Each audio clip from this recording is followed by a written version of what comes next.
Hey, I'm Chris Taunton. This is ABC Vintage Garage. This video is Canyon Carving 101, how to drive quickly and safely on public twisty roads. So why am I making this video? Well, over the last year and a half or so, I've been participating in a lot of classic car drives, and I'm doing this in a old, 50-year-old car with about 60 horsepower, and I'm getting a lot of questions like how come you're fast, right? How come, I can't keep up with you, or whatever. I've got a modern car with, 200 horsepower or whatever. So I'm kind of making this video to fill in those blanks for the people that are newer to this than an old guy like me. So why me? My family background made me very comfortable driving fast on twisty roads. Both my parents were active sports car people and autocrossers, and from a young age I was always in a car going quickly on twisty roads and have always enjoyed it. So we're going to start with just some basic concepts that may be new to a lot of you. So we're going to talk about driving fast as a proportion to your overall capabilities as a driver and also to the capabilities of your car. So back when I was a kid, I used to read about driving at 10/10ths, right? So 10/10ths is like your maximum effort, right? That's like as fast as you can go with your car. So whatever your car's capability is, along with what your capabilities are as a driver, that maximum effort is 10/10ths. Well, we're going to be talking about, so that would be racetrack driving, right? What we're going to be talking about is on the street is a maximum of 8/10ths. So like 80% if you're in your car's maximum, that's if you're alone in the car, or 7/10ths if you have a passenger, right? What you want to do is make sure that you've got some bandwidth and skills and traction in reserve for a surprise, right? So something that doesn't happen the way you expect it to happen.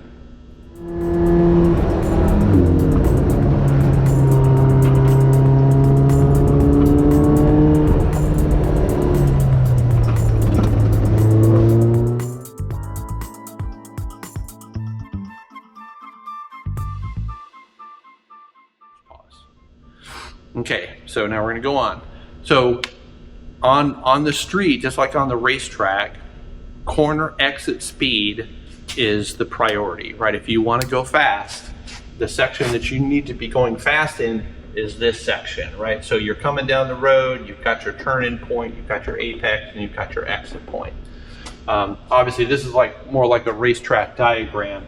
If this is on the street, this is the dotted or the double yellow, right? So you don't cross that because other people will be there and they will surprise you. So you want to stay on your side of the road.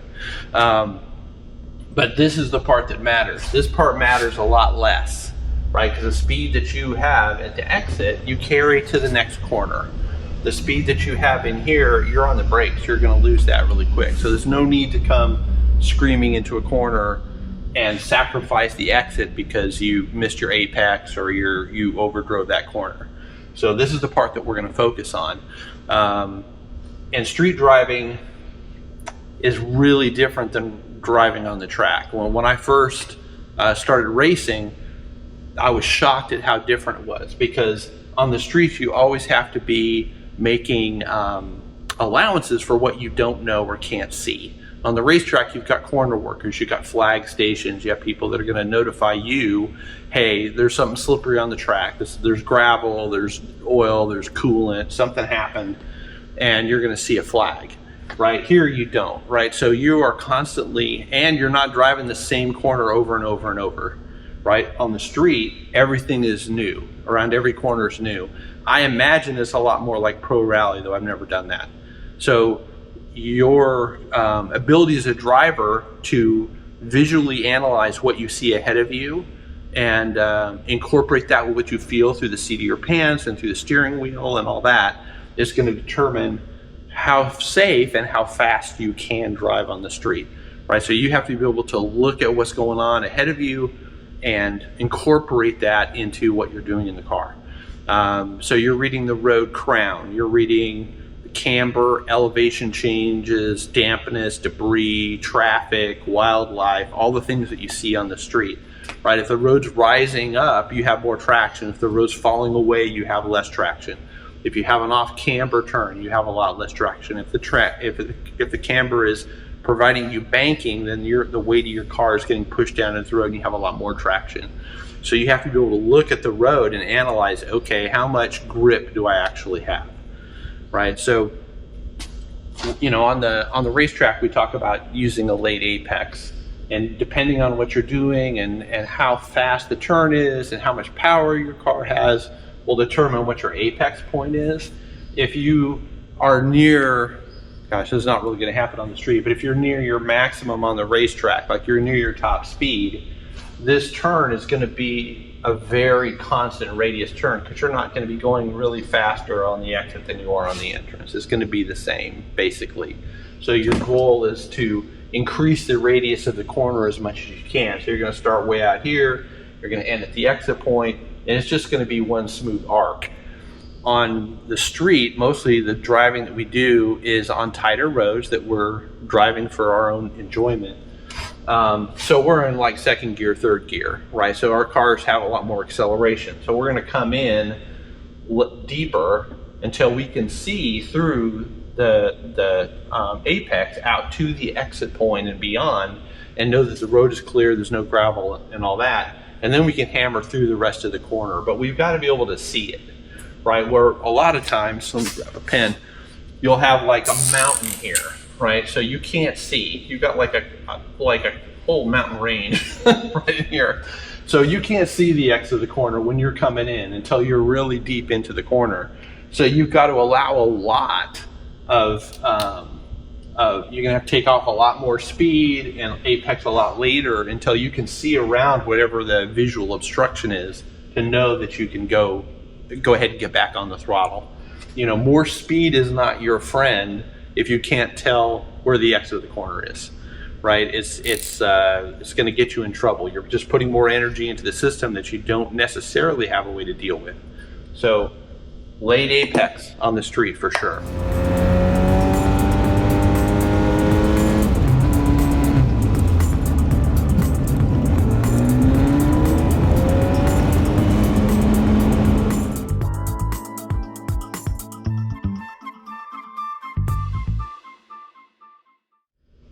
So getting on to the next topic, driving a street car or a sedan or a street-based sports car on the track or on the street, what you're doing is you're managing weight transfer. And the tools you have to manage weight transfer are your brakes, your throttle, and your steering. So all your control inputs are about shifting weight to the part of the car that you want to have grip, right? So tire grip is going to be proportionate to your contact patch, which is determined by the weight of your car and the amount of air in your tires.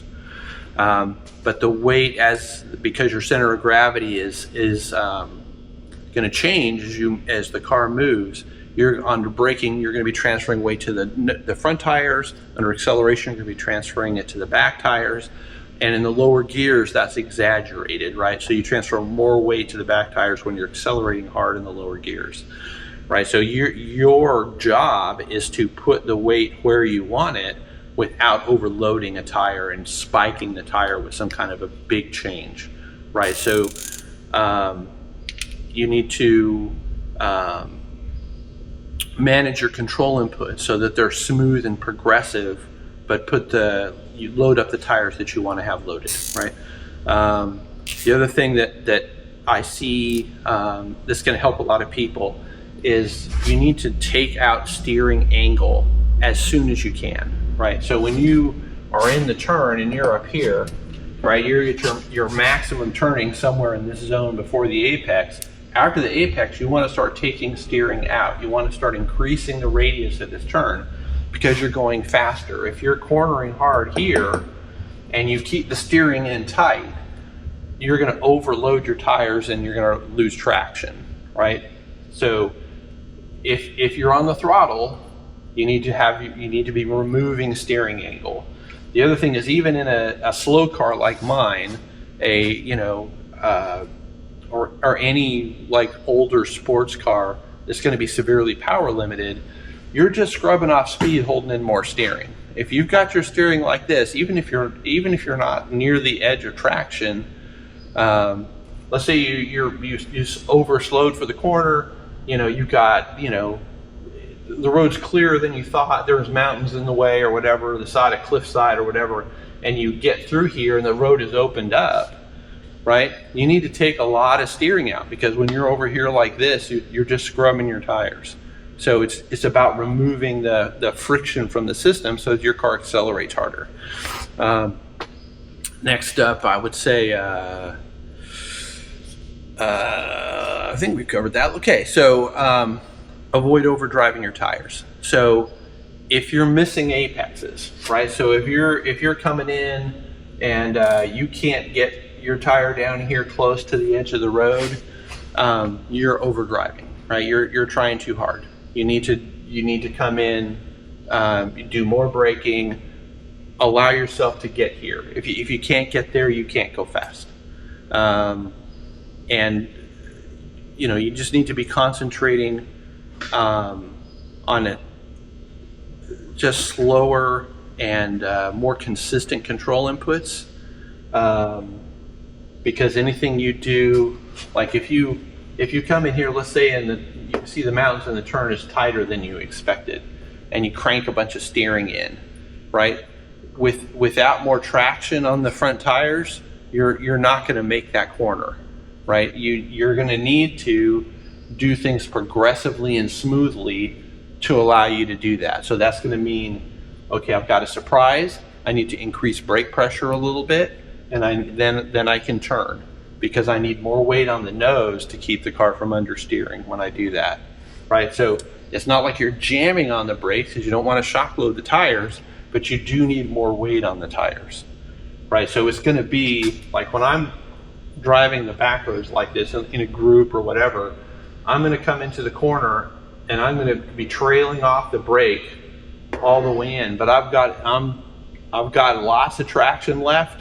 If I need to apply more brake, I've got more than enough traction to do that, and I'm not really off the brakes and on the throttle until I can see way down this straightaway. So I can see my apex, I can see my exit, I can probably see to the next corner, or at least to the next rise or crest or whatever, and then I can get back on the throttle. But I'm gonna maintain some brake pressure, even if it's just really light, to keep a little weight on the nose in case the turn tightens up and I'm not expecting it. There's been a few times I've had to lift.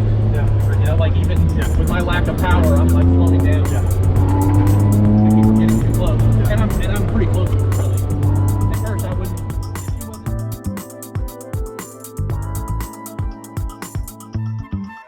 The next thing I want to talk about is tires, right? So every control input you have is going to go through your tires. Your tires are the interface between you and the road, and nothing happens without them, right? So your tire contact patch, like just the size of the contact patch, is determined by inflation pressure and downward force on the tire, either just the weight of the car or weight transfer. All those things are going to affect the size of the tire patch.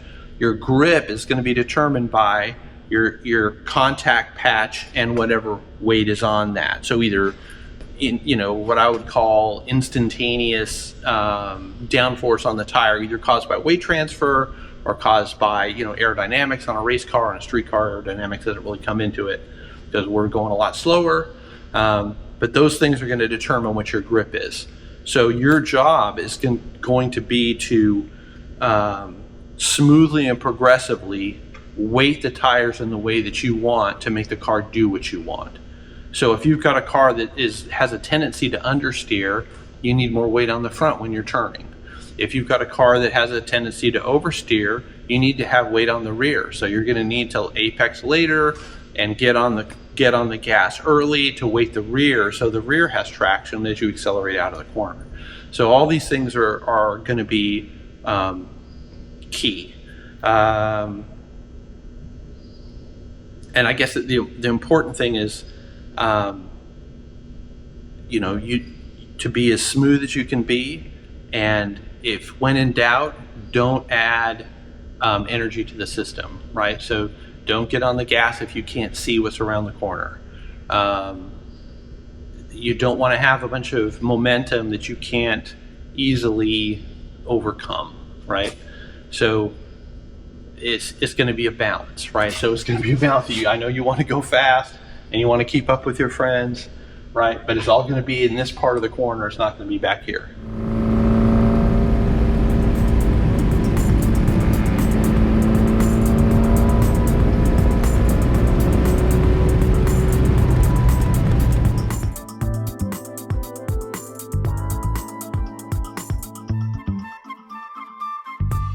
So I want to elaborate a little bit on the idea that momentum is not your friend, right? So if you're driving a Mini or like my little Fiat 128, you think that, okay, well, momentum is your friend. And in a lot of ways it is. You don't want to scrub off extra speed because it takes so long to build it back up.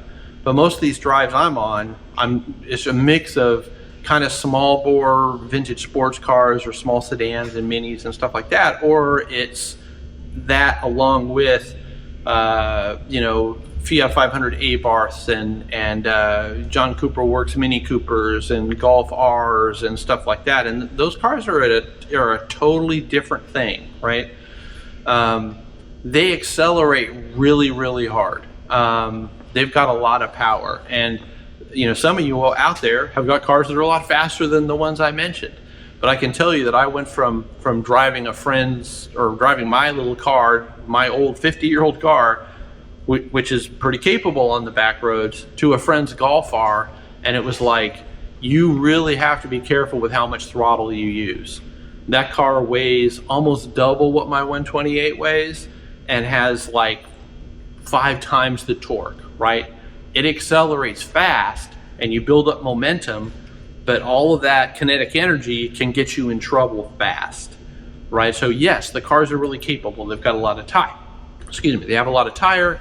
They've got, you know, a lot of driver's aids and stuff like that. Maybe that's enough to save you. What I would say is that you have to be very careful on public roads with these cars. I'm not convinced that you can drive them to their limits or anywhere near to their limits on public roads.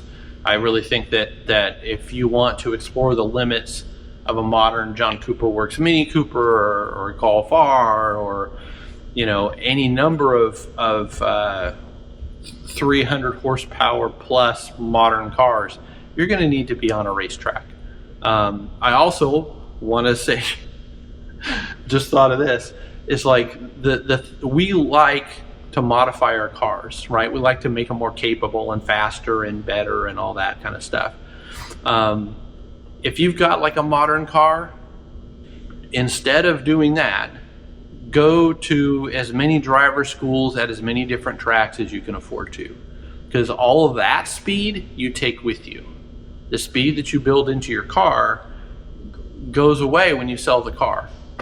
Right? The speed that you build into you get to keep forever, right? So that's what's going to allow you to be, you know, as fast as your buddy's, you know, hot modern car in a 50-year-old sports car.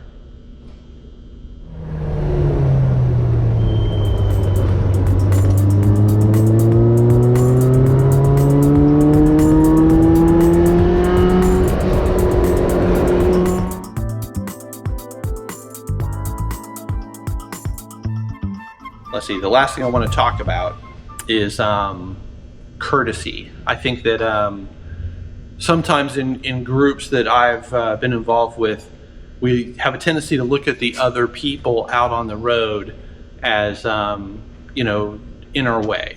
You know, it's like, oh, this guy in the, you know, Harley is holding us all up or whatever. You know, it's like, you know, oh, another camper, oh my God, right? All those people have a right to be on the road just like we do, right? The road is not our private racetrack.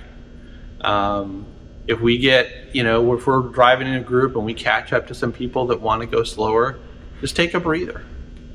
Just, you know, say, wow, look at this. What a great day. Look at this scenery. This is amazing, right? Just take a deep breath and it's going to be fine.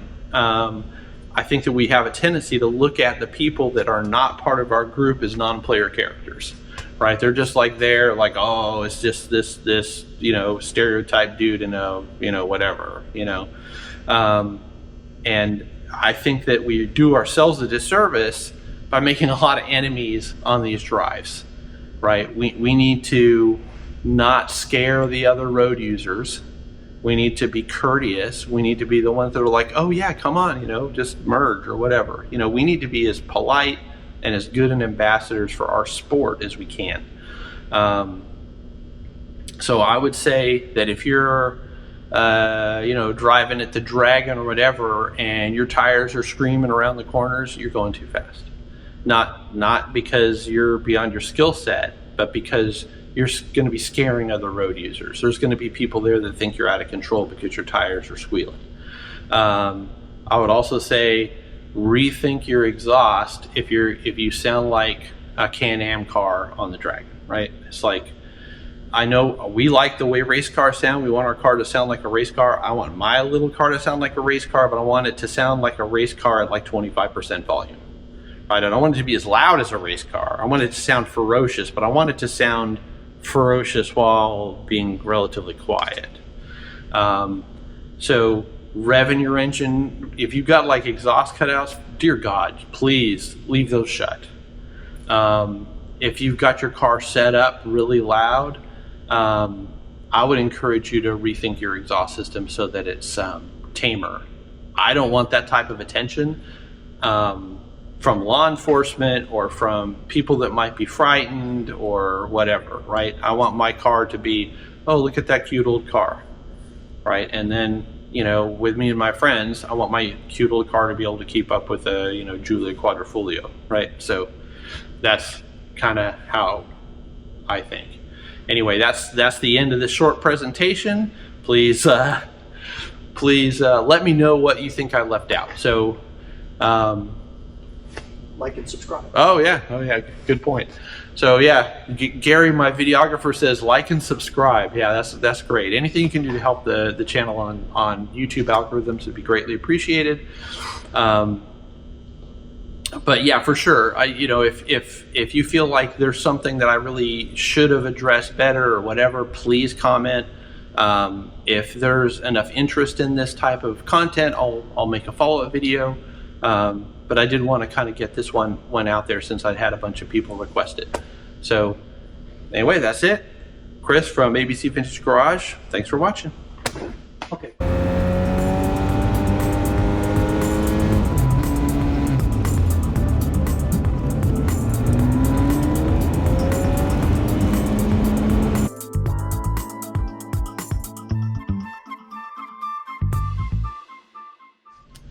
Okay, so thanks for watching. Anyone that's made it this far, 2 thumbs up, like and subscribe, you know, hype, whatever. This is ABC Vintage Garage. We work on 1960s and 1970s sports cars primarily. We do restoration work and normal service and repairs. You can see that we've got kind of an interesting mix of French, Italian, and British cars in here right now. I guess that's all the different, some German cars. Our primary focus though is that era sports car, so kind of pre-electronic fuel injection, carbureted stuff, and we enjoy that quite a bit. So if you need any of that type of service, reach out.